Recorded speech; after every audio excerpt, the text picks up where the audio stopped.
통일교의 정치권 로비 의혹을 수사 중인 경찰이 정치인들에게 불법 후원금을 낸 혐의로 한 학자, 통일교 총재 등 4명을 검찰에 송치했습니다. 법인이나 단체는 정치인을 후원할 수 없다는 정치자금법 규정을 어기고 교단 자금으로 여야 정치인 11명에게 불법 후원을 한 혐의가 적용됐습니다.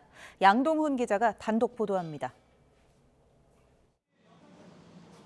경찰 특별전담 수사팀은 통일교 한학자 총재와 윤영호 전 세계본부장, 정원주 전 총재 비서실장, 송광석 전 천주평화연합, UPF 회장 등 4명을 정치자금법 위반 혐의로 서울중앙지방검찰청에 송치했다고 밝혔습니다.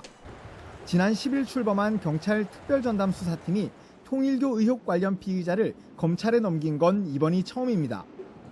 이들은 지난 2019년 1월 초 정치인 후원은 개인만 할 수 있다는 규정을 어기고 교단 자금을 이용해 여야 현역 국회의원 11명에게 각각 100만에서 300만 원씩을 후원한 혐의를 받습니다.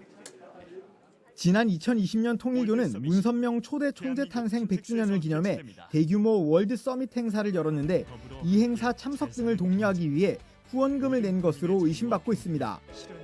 경찰은 이들이 우선 개인 명의로 후원금을 내고 행사를 준비한 UPF 자금으로 먼저 충당한 뒤 이후 통일교 세계본부에서 UPF에 같은 금액을 다시 보내준 것으로 보고 있습니다.